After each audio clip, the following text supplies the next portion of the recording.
Hey guys, Huzz here bringing you another video. Now welcome back to the Why You're Certain rank, and we talk about all the different reasons that you guys give yourself.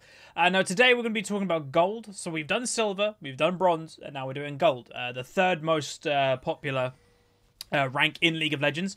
Again, just to remind you guys of where did I get all this information, that type of thing.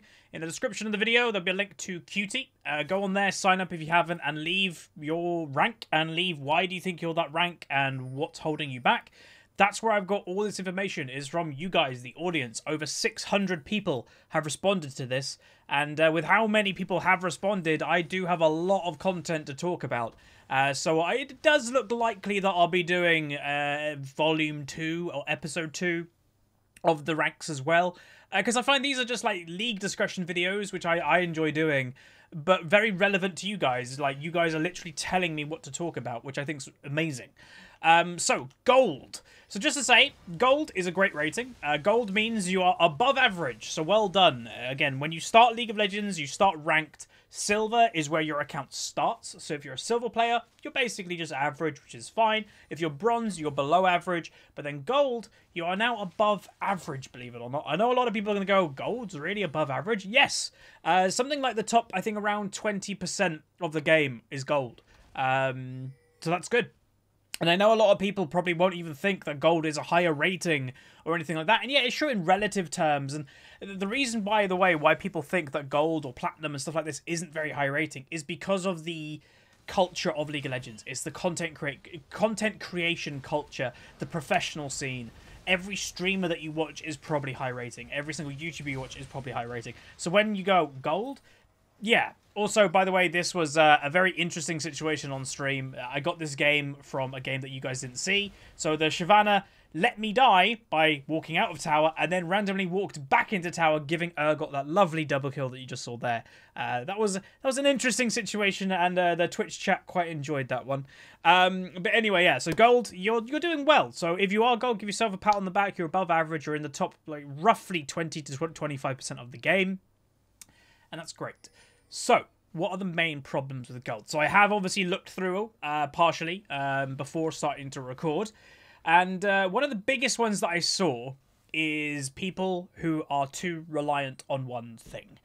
So a lot of people was giving the examples that they, you know, were in bronze or silver and they really wanted to climb. So they took some advice, you know, play one role, play one champion.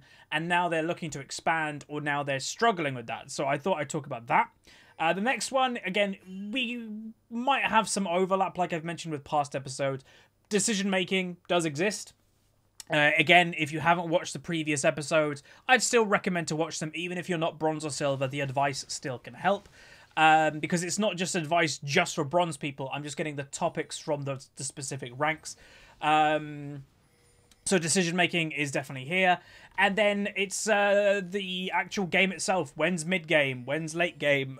Early game? And what to do in those type of situations. And I know that can kind of go with decision-making, but there is a very specific difference, you know, with the different aspects of the game. So we'll talk about that as well. As long as I remember, because again, I don't do these scripted. I do these basically live with thinking a little bit ahead, but not really a lot. You know, everything that's coming up my mouth, I'm literally coming up with on the spot. But yeah, let's begin. So, being too reliant on one thing. It's why I've always said to people, don't be a one-trick, because the time may come where your champion, your role, whatever it may be, just isn't in a very good position. Or, the other one, and I think actually the more important one, you may get bored. To me, the only reason, and I'm going to say this, the only reason that you personally should one-trick ever is if you simply only enjoy that champion in the whole game of League of Legends. Someone like, the best example I can give, I think, would be Vertical. He's an Ahri one-trick pony, has over 2 million mastery points, you know, crazy into that champion. And I've heard him say, you know, I've tuned into his stream very, very occasionally, and I have heard him say, I'm giving the answer on Twitter, he only enjoys that champion, and that's why he one-tricks. It's not because, you know, he only thinks he's good with Ahri, he just only enjoys Ahri, so that's a one-trick. And that's what I would say, is if that's the reason, fair enough, it's your video game, you're here to enjoy it, but I would never one-trick as a tool to climb. Because, sure, everybody's going to give the examples, you know, what's the benefits to playing one role or one champion, whatever it may be. The benefits is you get to learn quicker. You get to learn in a more isolated environment. So basically, let's, for example, just say you're a Riven one-trick pony. You have very specific matchups that you get to learn all the time. If you're playing Riven and then you're playing against other champions, but you're always playing Riven, you get to learn those matchups really quickly. But for example, if you then play Renekton the next game, or then Galio, or then Renekton again, and then Urgot, and then Riven, and then Pantheon, every single time you play a different champion, you're also playing against a different matchup, and you've got to learn that matchup as well. But if you're consistently just playing one champ, that's all you've got to learn, is how to play against those champions. That's it. You don't need the other half. So that's the benefit towards one-tricking, or a big one anyway, is you're basically only having to learn 50% of what other people have to learn. Because as long as you know your champion, you just have to learn how to play against other champions. So that is a big benefit. And I know that point to being a one-trick is that that benefit does exist. But is the benefit of having that, does that outweigh what people have mentioned in all this feedback, going, I wanted to climb, so I played, whatever it may be, a lot. I got bored, I got too reliant, I now want to expand, and I can't.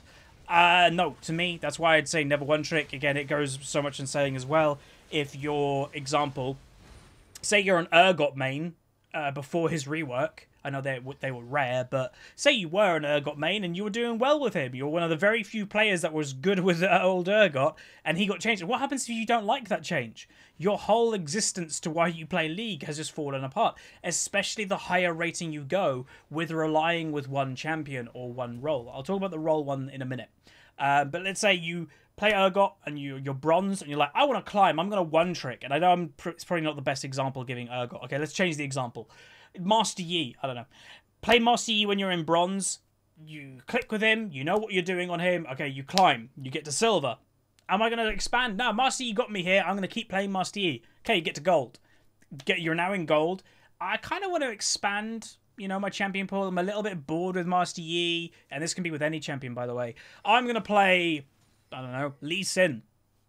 I have no idea how to play Lee Sin against these players, because you are so reliant on getting to gold with Master Yi that sure, you may know how to play Lee Sin, but are you going to be good enough to like know what you're doing against the players now you're against with that champion? Because the last time you played Lee Sin, for example, maybe in being in bronze, and now you're in gold. So is your Lee Sin now gold level, or is your Lee Sin still back in bronze, like in skill level? That's the problem a lot of the time when it comes with one-tricking, is that when you go to upgrade your champion pool gold to like do something different, you're just like, oh, I just can't.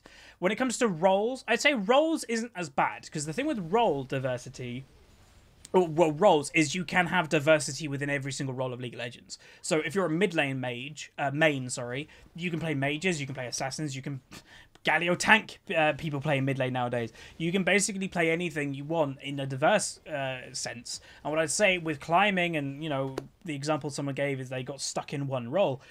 You'll only really get stuck in one role is if you're only playing kind of the same champions within that role. So say you're a top lane main, if you play only tanks, then I could see you getting stuck in top lane.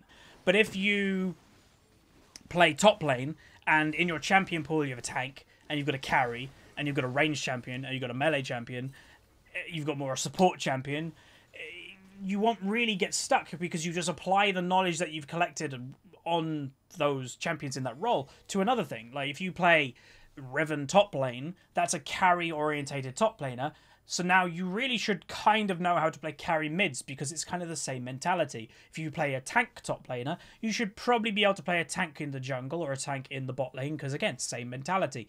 Obviously not perfectly lined up, but it's the mentality, it's the idea of it that is kind of the strong point, and that's kind of what you're looking for. So that's what I'd say. If you are somebody in gold or in silver and you're looking to climb to gold, you can have your one role, and that's fine, but be diverse within that role. Don't be bogged down to a very specific group of champions. Like, and I don't mean this by like how many number of champions. You could only have 2 or 3 champions in each role, but don't have those 2 or 3 champions be identical to what they do, like all of them. Don't only be a tank player. Don't only be a carry player. Have some diversity, and you'll probably find that helps you a lot down the line. And then when it comes to like, you know, getting stuck being a one-trick and that's why I say to people, just don't be a one-trick. Unless it's the only thing that you enjoy. Other than that, I don't think it's worth it in the long run. I have literally have seen people quit the game of League of Legends because they one-tricked their way to Diamond. They're like, yes, I'm Diamond now. I'm bored of this champion. I'm going to expand my champion pool now that I'm Diamond, and they simply can't. They get owned every single time that they're trying to expand their champion pool because they can't play anything else to Diamond level because they only used one champion to get to Diamond. And I have literally seen people quit the game because they basically, I'm not going to say depressed, but they're kind of like, I can't play solo queue only, like, I only play solo queue on this champion, and I don't want to play that champion anymore. And that's a big problem. That's a really big problem. So that would be my thing with, you know, being stuck on a role or being stuck on one champion. Basically, don't be a one-trick unless that's the only thing you enjoy. I don't even think it's that good for climbing, by the way. A lot of people say, oh, it's the best way to climb. I don't think so. I get to Diamond every single season on a fresh account playing over 100 champions. Like, to me, it isn't, it's not a good way to climb. Like, it's it's a way to climb, but it's not the best way. It's not the only way. You can play a number of champions, just have a champion pool. Don't do what I do and just play random champions, because that's not a good way to climb. But yeah, and when it comes to the role thing, just have some diversity within your role, and you'll probably find you won't get stuck within that role, because you just apply the different lessons and mentalities of those role champions within that role to other champions. So if you're playing Vladimir top lane, you can apply that to Orianna mid and stuff like that. So yeah. Next one, I have to now remember. It was obviously, we had partially of decision making, but obviously we've had like past videos going that. I know one of them was, you know, talking about the early and mid game and stuff like that. We'll talk about that one because that's the one I remember. I don't remember what I was going to talk about second though. So let's talk about early, mid, and late game. So a lot of people, you know, I think we had around 110 roughly responses with gold. We had 30 people talking about late game, 30 people talking about early game. So, like, a lot of people are talking about, like, you know, the phases of the game and what you should really be doing within each phase. Early game. So, it's going to be hard for me to kind of talk about this in detail because it does change per game. It's situational. And it also changes per role. You know, an early game for top lane is going to be different to an early game in the jungle. But we can kind of talk about the mentality of what you should be looking for at least. And obviously, again, this will depend with your player style, how aggressive you are as a player. But with specifically in gold, I find the lower rating you are in League of Legends, the more important early game is. So people get to Diamond, for example, by knowing what they're doing and knowing if they can potentially turn a game around, and they don't give up as easily. People do still give up. You guys have seen it in my videos, but they don't give up as easily. The low rating you go, and I've had this, you know, with coaching people, we're doing the Unranked to Diamond series, I'd say surrender votes are more popular the lower rating you go, including gold. So, early game, really important. But that doesn't mean you can sacrifice your late game, which I'll talk about in a minute. But early game, what you should be looking for early game basically is a couple things. Knowledge is key here, by the way. Like, if you don't have the knowledge to kind of know what you should be doing, that's where you're going to struggle, because you should know within whatever matchup you're doing, if you're playing top lane, mid, whatever, you should know roughly, does your champion beat the enemy champion in early game? If you're jungle, do you out-farm? Do you out-gank? Do you beat them in a 1v1, the enemy jungler? You have to know this stuff, and I can't help you with that. You're just going to have to know it. So after knowing that information, you have to then apply that information, actually use that information, and that is what a lot of lower rating people don't do. They may know it, but they don't apply it. So, for example, say you're a Lee Sin jungle, you're playing in gold, you should be looking for a lot of early game pressure. Why? Because Lee Sin has incredible strength in the early game. Fast clear, amazing ganks, great mobility, and can snowball a game, basically. So that's what you should be looking for with your Lee Sin. If you're a Master Yi, not as great ganks, so maybe look for more farm. But can you 1v1 the enemy jungler? Let's say the enemy jungler is a Kha'Zix. Oh, no, I can't 1v1 a Kha'Zix. If the enemy jungler is, I don't know, a Gragas, maybe if he's lower health. That's what you should be always looking about. And that's all about thinking. It's all about thinking about what you're doing. And I mention this all the time because most people don't do it. But that's the early game. It's basically in your own head, whatever you're playing, bot lane, mid, it doesn't matter. Am I stronger than that person? If the answer is yes, you need to try and use that strength. If it's no, play passive. Don't feed. It's that simple. And that's what I say in my videos. Simply, if they have an advantage over you, play a bit passive. It doesn't matter if you go down in last hits. It really does not matter, because the worst thing that you can do is let them get a snowballing lead. Let them get a kill and then another kill, because every single time you die when, you know, in the early game, that's 1, giving them a kill, 2, giving them more XP, 3, denying you farm while they're still farming. It's like the worst thing that you can do. If you just kind of plod along while getting the occasional farm, it's way, way, way, way, way better. And I will also say the lower rating you go as well, this type of thing, you know, who is strong in the early game and that, it does blur a little bit, you know. People don't play their champions to their full potential the lower rating you go, so randomly a late game Karthus mid lane could beat, you know, an early game Talon or something. Like, that could happen, but it's unlikely. So, while Rakan pushed me into the enemy team. That was nice from him. But using all that information about the early game is that you should be, you know, having a kind of game plan in mind for your early game. Okay, so I'm going to try and get ahead, and that's what I'm going to do. I'm going to try and play passive and survive. That's what I'm going to do. Slowly, as the game goes on, you'll be heading towards mid-game. So mid-game generally is where your team is going to start grouping more. You know, lane phase is kind of ending. You're probably going to go for some objectives, maybe group to get some towers. That's kind of where mid-game comes in. You know, most people in the game will probably have roughly 1 or 2 items fully complete. And this is where team fights may begin. It could be that you're getting picks. It could be that you'll get an actual team fight happens, but that's kind of mid-game. And again, that's just about thinking about what your strength is comparing to the enemy team. And like, how does this happen? Well, a lot of the time it just naturally happens. People go, oh, it's 15 minutes in the game. Let's just start to group. But what you should be looking at is, again, thinking, is our comp stronger than the enemy comp right now? It's like, oh damn, our Vladimir in top lane is really fed. He's an amazing team fight champion. Oh yeah, let's group everybody. Let's use that Vladimir. Oh, our frontline Sejuani jungle is 0 and 5. She's really weak. She's gonna die instantly if we go for a team fight, so we won't have a frontline. Maybe let's just farm a little bit more. Like, that's kind of what you got to think about. I know it's very hard to coordinate a lot of the time when you're in solo queue. You got to try, you know, that's the point. That's how you climb, is you lead by example a lot of the time, and you just kind of tell people this is what we should be doing. And then after the mid game has been going for a while, late game will come. So late game is basically where the game's going to end. You know, at any pretty much time, any team fight is going to make a really big impact. And that's basically what late game is. If you lose a team fight in late game, that's Baron. If you lose a team fight, if you lose another team fight, that's Inhibitor. That's the game. That's the Nexus. That's basically what it is. Late game is basically where stuff really matters, is that anything that you do wrong it's going to blow up in potentially a loss instantly, like a just instant loss. So late game, again, is about thinking about what's better for your situation. Do you have an amazing split push champion, 1v1 champion? Okay, send them split pushing. If they're split pushing, we've got to be really careful about not getting engaged on by the whole enemy team. So let's play a little bit defensive while they're split pushing. Oh, there is somebody now bot lane with our Zed. Okay, let's push up to create pressure so he can't get 2v1'd. And that's basically what it's about. It's all about thinking about what is the best situation for you right now. And that's basically it. So early game, it's just about calculating what type of playstyle you want to do in the game. It also can judge of how the enemy are going to be playing. Are they playing aggressive? Are they playing passive? Mid game is when you're kind of starting to work as a team a little bit more.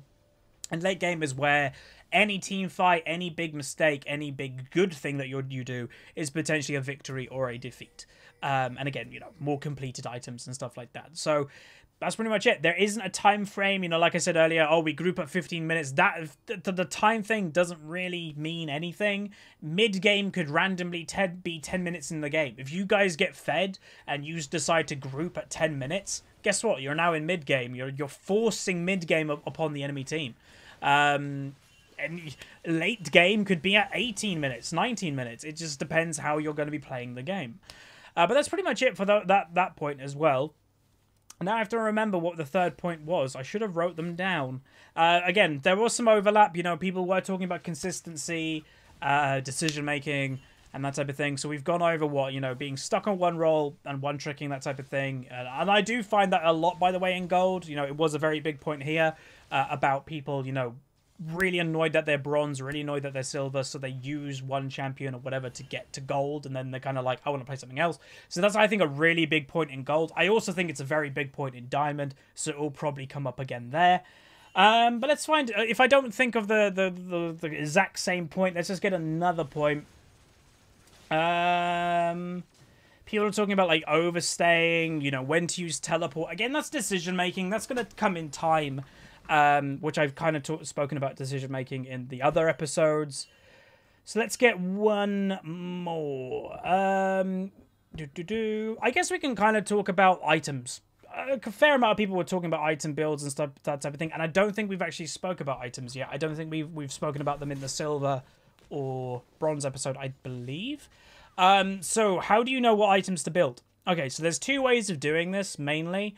First way is you look up an item build. Now, this is good, I'd say, for newer players, but in gold, I'd probably say you can look it up. You know, do I look up item builds? Kinda, and I'll explain what I do, because a lot of people go, Huz, you're diamond, why are you looking up item builds? I don't look up builds, per se, I just look up items that are kind of, let's say, good with that champion. And like, I always think in my own head, why is that item good? Always question. If you're like following a build blindly, it's probably not going to be very good. So always like go, why is that person building that? Why is it good? So I'll use a website like champion.gg or something like that, basically to look at what the most popular items on that champion are and go, why is that popular? Why is that a thing? And always have it, you know, make sense in your own head. Okay, so you're playing Galio. What's strong on Galio? Okay, so the Gargoyle Stone Plate's pretty good on him. Why? Okay, you jump in the middle of a team fight, you activate it, you're in the middle of the team fight anyway, and you're taking less damage. Okay, that makes sense. And stuff like that. That's basically how I do item builds. Would I say it's a good idea to ever look up an item build of what a professional is doing and copy it like exactly? No, pretty much never do that. The reason why you should basically never, ever just blatantly copy an item build is because it's a different situation. So if you look up an item build on probuilds.net or whatever, and you go, okay, that person's playing Galio, I'm going to build the same things as him. Are you playing against the same top laner? Are you in the same lane as that champion? Are you against the same team comp that they were? Because every single item build is situational, because you've got to build items depending what the enemy team is going to be doing. You know, if you look up an item build, I know this is pretty obvious, but if you look up an item build and the person's building magic resist, but you're against a full AD team comp, obviously that would be a mistake to build magic resist. So that's the idea, is you just gotta kind of look at what items would make sense for that champion, and you can use websites. I do it, and the main reason I do it as well, by the way, is because I don't want to make a mistake in definite item build wise when thousands of people are watching me. You know, I want there to be a general, like, okay, this is why they're building it, and in my own head I'll make sense of it. And then order of items, you know, when do you build certain components? Again, situational. If you're like a bruiser, do you build the carry item first so you can try and snowball? If you're not doing very well, should you go the tank component? And then if you do well later, then build the carry component? It's a lot about situational stuff, but again, it's about knowledge and just knowing basically what's good for your champion. And again, so a lot of people go, well, that's not really an answer. All you've got to know basically is, okay, I'm a teamfight champion, I'm a teamfight tank, let's say. Okay, what items will help me in teamfight tanking? I am a AP mage carry. What items will help me kill people in, you know, in a 1v1? You know, Luden's Echo. Okay, I'll build that. They've got a lot of tanks on the enemy team. I'll build Leandri's Torment. That's kind of what you just got to think. You know, it's not very hard. But you know, the lower rating you go, you do see obviously kind of wacky item builds. Again, I will recommend this stream again. It's called Salty Timo, twitch.tv/Salty Timo. I'm not affiliated with this stream whatsoever, but basically they show Bronze 5 games on loop. Like they spectate Bronze 5 games on all the servers, and it's fascinating watching the games just because of the mechanics, but also the item builds of why they build stuff. It's really fascinating because to me they don't think about why they're building items; they just kind of build them, and so it's like, oh. But that's going to be it. I don't know if I covered the 3 that I said at the beginning. Again, this is probably why I need to be a little bit, more professional and actually write down what I'm supposed to talk about. But I think we covered, some nice stuff. So hopefully you guys enjoyed. If you did, throw a like on the video. Next episode, which I will write down what I'm actually going to be talking about, will be on Platinum, probably in a few days' time. And yeah, leave all the feedback in the comment section below. Also, leave your rank and your reason. Link in the description to go to the QT. Like it, subscribe. See you guys next time.